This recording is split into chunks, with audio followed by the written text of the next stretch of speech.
Mesdames, Messieurs, bonsoir. À l'émission Le Touche à tout, ce soir, j'ai le plaisir de recevoir comme premier invité quelqu'un qui a remporté un prix important à l'automne dernier dans la région, lors du gala organisé par le Carrefour Jeunesse Emploi. J'ai le plaisir d'avoir à mes côtés celui qui a remporté le prix Jeune Personnalité de l'année. Pas n'importe qui, là. C'est pas un 2 de pique que j'ai devant moi, j'ai William Bisson. Salut, salut. Bonsoir, William. Hey, félicitations. J'ai assisté à ce gala que j'ai trouvé très intéressant. Tous les jeunes qui avaient gagné, tous ceux qui ont gagné, ont été s'exprimer d'une façon claire. C'était un très beau gala. Moi, je suis ressorti de là avec beaucoup de fierté de voir que dans la région, on a une belle jeunesse. Et toi, tu les représentes parce que tu as gagné le prix d'en haut, là. Personnalité de l'année. T'as quel âge, toi? Moi, j'ai 18 ans. T'as 18 ans. Ouais. T'es un gars de la région? Oui. Je suis natif de Thetford, puis je vis au quartier Provence à Black Lake, donc... Bon. OK. T'es un gars du coin de Black Lake. Ouais. Pourquoi c'est fait, tu penses, que tu as gagné ce prix-là, toi? Et Parce que c'est pas toi qui a fait l'application, là. Il y a des gens qui t'ont présenté. Hein? Il y en a 4 ou 3. Oui, il y a 3 personnes qui ont posté ma candidature pour ce concours-là.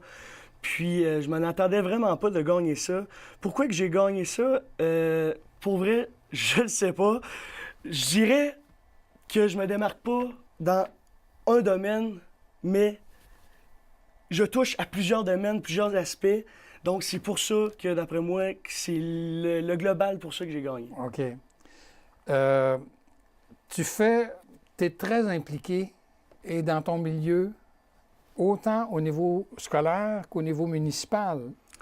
Je pense que c'est ça qui est ressorti, hein? C'est vraiment mon implication que j'ai faite, je dirais, autant durant mon secondaire que municipal, comme vous dites. Quand j'étais au secondaire, je m'impliquais face à des jeunes ayant des déficiences intellectuelles. C'est-à-dire à tous les soirs après l'école, j'allais porter un jeune de la polyvalente à sa garderie.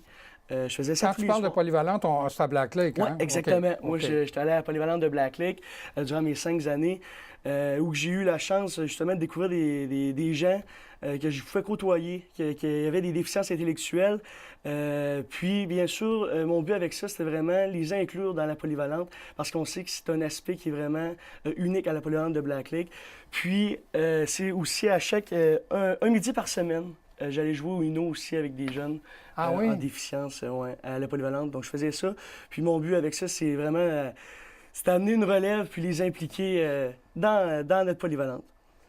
Quand tu parles de ça, d'où est partie ton implication, ton bénévolat? Est-ce que tu es venu au monde dans une marmite parce que tes parents s'occupent beaucoup d'organisation ou c'est... Qu'est-ce qui a été l'élément déclencheur? Je dirais, c'est en secondaire 2, il y a 2 personnes qui m'ont marqué. On sait que la polyvalente de Black Lake était sur le point de la fermeture lorsque j'étais en secondaire 2. Puis Charles Tivierge, qui est un professeur d'anglais, qui a défendu la polyvalente épouvantable, là, il m'a embarqué dans le bateau. Puis France Duguay aussi, la même chose. France, qui était l'animatrice de vie étudiante, là, la AV, comme on dit. Là. Exactement. Il m'a embarqué dans le bateau, puis je savais pas dans quoi je m'embarquais dans ce temps-là.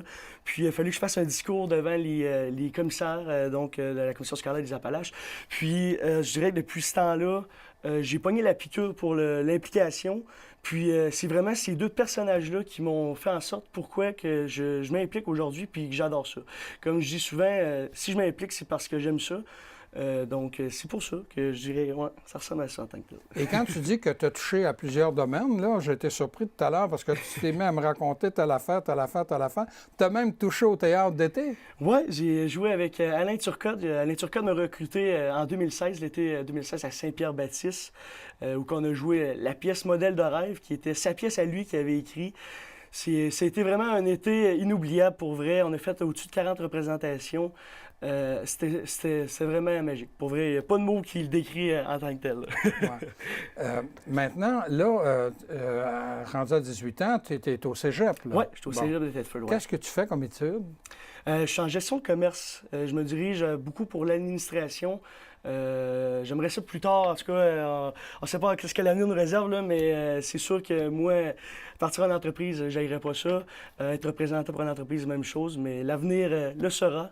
OK. Alors, tu es en gestion de commerce. Oui, exact. Mais tu te contentes pas juste de ça au cégep. Ben, Tu es membre de l'association des étudiants. Exactement, je suis vice-président de l'association. Vice-président. Puis en plus, je suis sur le conseil d'administration du cégep. Donc, bon. Ouais, c'est la nouveauté de cette année. Je m'implique. C'est ça, c'est la nouveauté du cégep. Là, un petit nouveau qui est arrivé cette année. Bon. Parce que là, est-ce que c'est ta première année au cégep? Exactement. Et ta première année était déjà au conseil d'administration du cégep? Ouais. Bon. Alors, il y a des gens qui te connaissaient avant que tu arrives. Ta réputation te suit. Ben, c'est sûr qu'il y a beaucoup de personnes qui me connaissent à la base. Là. C'est sûr qu'en s'impliquant, on connaît des gens. Hein, puis quand on s'entoure du bon monde, ben, c'est sûr qu'on récolte le fruit, je dirais, par après. Ouais. Tu me disais également, parce que dans tes temps libres, tu as des temps libres, en plus de ça, tu es musicien. Ouais, je suis pas un gros musicien, mais j'ai gratté la guitare, moi, en secondaire 1, à Polyvalent de Blacklick. C'est là que j'ai découvert la musique. Puis, je me débrouille en tant que tel. Je suis un bon musicien quand même, là, mais tu sais, je suis pas le gros musicien. Mais je suis un chansonnier un petit peu de base. Je vais jouer parce que je jouais dans les spectacles au secondaire en spectacle, les spectacles d'école pour ramasser des fonds. Cet été, je vais jouer au Relais pour la vie de Thetford. Donc, c'est vraiment c'est un à côté, une passion que j'ai développée. Puis est arrivé l'an passé le décès du chanteur Bob Bissonnette. Ah oui, Bob, qui est très bien connu à Thetford. Exactement. Bob, c'est un unique en son genre, on n'en verra pas. Ah oui, ça pourrait être une qui est unique. Mais pour vrai, j'étais un grand fan de Bob. J'ai vu plusieurs shows. Moi, j'ai vu une dizaine de shows de Bob. Il venait beaucoup dans la région, hein, comme vous venez juste de dire. Puis c'est pour ça que moi, j'allais le voir en spectacle. Puis il est arrivé son décès en septembre 2016. Puis à ce moment-là, le cégep de Thetford m'a appelé quelques mois plus tard pour rendre hommage à Bob, parce qu'il savait que j'étais un grand fan, puis que j'étais un petit peu chansonnier, pour ramasser des fonds pour le centre d'aide du cégep. Donc, j'ai accepté. Au départ, j'étais supposé d'aller tout seul, puis je me suis dit, bon, ben, Bob, il mérite de quoi de gros, fait qu'on va faire ça, l'histoire d'une soirée, on va monter un band, je me monte le band, on va faire ça, une soirée. Moi, dans ma tête, c'était une soirée d'une soirée. C'était une très belle soirée, pour vrai, là. Il y avait même une affiche de Bob, parce qu'il était venu, lui, au cégep de Thetford il y a quelques années, dans ses débuts, avec une affiche de lui qu'il avait signée. Fait qu'on avait mis, pour justement, son affiche ce soir-là, à l'arrière du stage où on jouait. Donc, on avait un peu sa présence ce soir-là. Puis le lendemain de ce spectacle-là, j'ai reçu 4 appels pour faire des spectacles, des hommages à Bob Bissonnette. Puis là, je vais être frais, j'étais pas à l'aise là-dedans. Donc, j'ai dit aux personnes, laissez-moi le temps, là, je vais vérifier, j'ai des choses à vérifier avant d'embarquer là-dedans. Parce que c'était pas dans mes projets du tout. Je m'attendais pas à ça. Fait que j'ai décidé de contacter la famille de Bob. Donc, j'ai contacté la famille. Je leur ai dit, je veux que vous soyez bien à l'aise là-dedans. Ça va être votre décision. Mais moi, en ce moment, il y a des personnes qui m'approchent pour rendre des hommages à Bob. J'ai dit, moi, mon but avec ça, c'est faire vivre sa musique. Puis Bob est unique. Puis je vais respecter votre décision à 110 %. Le jour que vous allez vouloir que j'accroche ma guitare, je vais l'accrocher. Puis c'est votre décision. Puis moi, je vais vous respecter là-dedans. Fait que 3 semaines plus tard, je laisse ça de ce côté-là. Je laisse ça de côté. 3 semaines plus tard, je reçois par la poste chez moi une lettre qui est une entente entre la succession de Bob Bissonnette et moi, ainsi que le père de Bob, qui était une lettre qui me donnait le droit de faire des hommages. Puis à chaque spectacle qu'on donne partout au Québec, parce que cet été, on a fait plusieurs festivals, on a joué en Estrie, on a joué dans les Bois-Francs. Bob était connu, hein? Oui. Puis moi, je dis toujours, j'ai vécu ça cet été, pas parce que c'est William Bisson, parce que c'est Bob Bissonnette. On veut faire vivre sa musique. C'est vraiment ça. Puis, à chaque spectacle, on donne une partie de notre cachet, dans le fond, au Petit Répit de Québec, qui est une fondation que ça tenait à cœur à Bob, là. C'est vraiment une fondation que Bob donnait. Donc, ça vient en aide, en plus, à des jeunes ayant des déficiences intellectuelles. Je dirais qu'en plus, ça vient me retoucher parce que je fais affaire avec des gens comme ça. Fait que, pour moi, c'est vraiment... Non, c'est... Je suis content parce qu'on fait vivre sa musique, puis en même temps, on donne, on poursuit qu'est-ce que lui, il aimerait, je crois, poursuivre. Donc, l'été 2017, Ça explique peut-être un peu pourquoi tu n'as pas refait du théâtre. Exactement, parce que pour vrai, je serais retourné à Saint-Pierre-Baptiste. J'ai aimé ça. Là. Bien sûr, s'il y avait eu de la place, parce qu'on sait qu'il y a beaucoup de candidats, beaucoup de comédiens qui veulent jouer à Saint-Pierre-Baptiste. Mais c'est ça, puis c'était une expérience inoubliable. Puis j'espère en refaire du théâtre. J'espère. Bon, quand on parle de musique, ouais. Tu t'occupes aussi, tu es impliqué au niveau, soyons surpris, Festival de la Relève. Oui, ça fait quelques années que je suis sur la scène Hydro-Québec du Festival de la Relève. J'anime la scène depuis 3 ans au Festival de la Relève le jeudi soir. C'est des jeunes entre 12 et 18 ans. Ça, c'est la scène en arrière de l'Hôtel de Ville. Exactement, Okay. exactement. Puis le jeudi soir, le Festival de la Relève, qu'est-ce qui est magique là-dedans, c'est qu'il laisse une soirée pour la relève. Vraiment, la relève, la jeunesse. La jeunesse, là, c'est de 12 à 18 ans, des jeunes qui sont là le jeudi soir à chaque année. Puis moi, j'ai eu la chance de le faire 3 ans de temps en tant que musicien et animateur. Puis cette année, bien, je suis rendu à 18 ans, donc j'ai plus accès à ce... T'es rendu trop vieux. J'ai plus accès à ce stage-là. Donc, je prends le flambeau que France Duguay avait, c'est-à-dire que c'est moi qui va s'occuper de la scène cette année. Qui va s'occuper des bands, des groupes. Je vais aller voir les secondaires en spectacle de la région. Aller voir la jeunesse pour les recruter pour qu'ils viennent se produire sur la scène Hydro-Québec du Festival de la Relève. Ouais. Le prochain, là. Exactement. Exactement. Bon. Ça, c'est toujours au mois d'août, là? Exactement, l'été 2018. Ouais. Puis l'été dernier, bien sûr, j'ai eu la chance... Martin Fecteau et Stéphane Fortin m'ont donné la chance d'animer la grosse scène L'Auto-Québec. OK, celle qui est en avant de l'église. Là. Exactement, celle qui est en avant de l'église. Ça a été vraiment magique. Là. Il y a des grands spectacles le samedi. Fait qu'on croise des artistes que normalement, j'aurais pas eu la chance de croiser. Puis c'est-à-dire que vous deviez croiser certains artistes que vous n'avez pas croisés. Exactement. Et ça, c'est pas de votre faute. Alors, hein? Exactement.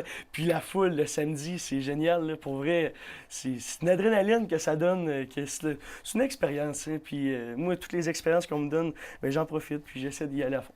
Ouais. Ah ben alors, est-ce que tu as d'autres projets? Là? Il nous reste 1 minute. Là. Il me reste un projet que j'aimerais parler. Là, c'est que le 9 mars prochain, à la salle du Saut de Thetford, nouvellement, je fais affaire avec une production. C'est un gala d'humour qui est 5 humoristes. Mario Jean, Julien Tremblay, Martin Roson, Dominique Léonard et Samuel Vigneault. Ça, dans le fond, c'est un spectacle de 3 heures. Que moi, dans le fond, je m'occupe de la vente des billets. Je m'occupe de trouver les commanditaires.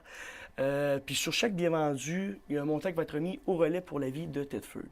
Donc ce gala-là a lieu le 9 mars prochain. Les billets sont au coût de 35 $.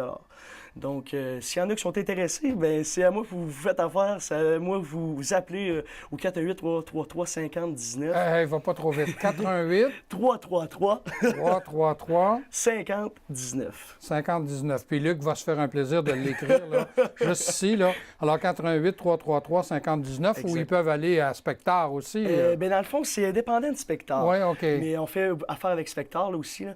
Mais c'est vraiment un spectacle d'humour qui va être très plaisant. Puis ça se passe le 9 mars prochain. C'est mon nouveau projet de 2018. Là. Alors, j'avais le plaisir de recevoir William Bisson, qui a reçu le prix de la personnalité de l'année. Personnalité de l'année, oui, dans le cadre du Carrefour Jeunesse Emploi. Je vous invite à demeurer des nôtres. L'émission se poursuit dans quelques instants.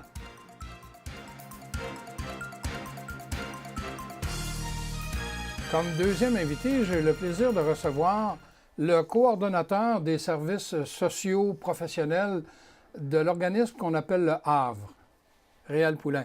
Bonsoir, Réal. Bonsoir. Les habitués de la télévision communautaire vont probablement te reconnaître en disant « Hey, mais il a déjà fait le bingo, lui! » Tout à fait, oui. Tout à fait. Je m'en fais encore parler. Réal, c'est quoi ça, le Havre? Le Havre, on est d'abord et avant tout un organisme, un groupe d'entraide pour les personnes qui vivent avec une problématique en santé mentale. On a 2 volets à notre service. On a le groupe d'entraide et le volet socio-professionnel. Le groupe d'entraide, les personnes peuvent venir faire des activités. On a des activités autant sociales, éducatives. Toute personne qui a un diagnostic de maladie mentale peut venir juste prendre un café, jaser ou participer aux activités qu'on organise. C'est sûr que le premier mandat qu'on a, c'est vraiment d'être présent. Si jamais ça va moins bien une journée, puis ils ont besoin d'en discuter, ils ont besoin de support pour vivre le moment qui est difficile, bien, on est là pour ça d'abord et avant tout. Mais c'est ça. Fait que c'est un milieu vraiment d'aide et d'entraide pour les personnes. Et vous êtes situé à quel endroit? On est situé de Biais au Pigalle, au 184 Notre-Dame-Est. Une belle petite maison avec un beau cœur devant. Donc, c'est facile à trouver, là. Et vous êtes ouvert du lundi au vendredi, On est ouvert aux du heures lundi au habituelles? vendredi de 8h30 à 4h30. Même l'heure de dîner, on est ouvert. Fait que les gens peuvent venir, ils peuvent venir prendre un café, faire des activités. Mais si les gens sont nouveaux, bien, ils doivent nous contacter, prendre un rendez-vous s'ils veulent devenir membres. Il faut qu'on vérifie leur éligibilité à utiliser les services d'organisme. OK. On a le volet outils socio-professionnels, comme je vous disais. Alors, ça, c'est toi qui es le coordonnateur. Ça, c'est mon volet, OK, effectivement. c'est ton volet. Volet socio-professionnel, c'est plus un volet pour les personnes qui veulent réintégrer le marché du travail ou faire du bénévolat ou retourner aux études. Fait que moi, j'ai des gens que je suis dans des milieux de travail, j'ai des gens qui travaillent dans des milieux de travail. Eux autres, je vais les suivre régulièrement toutes les semaines. Je m'en vais dans le milieu de travail, je me dis, bon, ça va bien. Puis là, on jase de ça. S'il y a des choses qui vont moins bien, on essaie de voir comment ça peut aller encore mieux. Et si jamais, ben c'est pas, j'y vais pas cette semaine-là, mais ça va pas bien du tout, ils peuvent m'appeler en urgence, jour et soir, mais là, moi, je me dirige à l'entreprise, puis j'essaie d'arranger le tout pour que ça aille mieux. Et c'est toujours, quand tu parles d'intégration, là, c'est à partir de vos membres ou de personnes qui ont eu des problèmes de santé mentale. Tout à fait. C'est quelqu'un qui a arrêté de travailler à cause de la maladie, qui est retourné sur le marché du travail, qui a besoin d'un suivi pour faire le maintien en emploi. OK. Alors, toi, c'est ta job. Ça. C'est ma job. Et je m'occupe tout du volet, ce qu'on appelle plus la pré-employabilité. On a un petit plateau de travail. C'est un petit plateau, c'est pour les personnes qui voudraient retourner sur le marché du travail, mais qui ne sont pas prêts d'aller dans une entreprise comme Récupération Frontenac, qui est un milieu d'intégration connu de tout le monde. Donc, les gens ne sont pas prêts parce qu'ils sont dans le rétablissement personnel, puis il manque des compétences ou de la confiance en soi à venir chercher. Ah oui, oui, bien, oui. là, il faut les aider à réapproprier leurs compétences et leur confiance. Oui. Donc, on a un petit plateau de travail. Ça fait 4 ans qu'on travaille sur ce petit plateau de travail. Les gens ont travaillé bénévolement au tout début, vraiment entièrement bénévole. On a exploré plusieurs avenues parce qu'on est parti vraiment de l'intérêt des gens. On a des gens au Havre qui sont beaucoup artistiques. Fait qu'on a essayé toutes sortes de médiums. On a essayé de toucher du bois, de la couture, du tricot. Finalement, bien, on fait un plateau, on fait du bois récupéré. On a ramassé une vieille clôture qu'il y avait autour du arbre. Puis on travaille le bois, on le sable, on le teint et on fait des produits décoratifs pour la maison en bois récupéré. Ils sont magnifiques. C'est pas pour nous vanter, mais ils sont magnifiques. Et les gens, à travers ce travail-là, bien, ils apprennent des nouvelles compétences ou des compétences qu'ils ne savaient pas qu'ils avaient. Oui, ils se découvrent des talents. Ils se découvrent des talents. Puis, en même temps, on travaille le savoir-être puis la confiance pour éventuellement retourner sur le marché du travail. Puis on a eu Belle Cause pour la cause l'an passé qui nous a aidés beaucoup.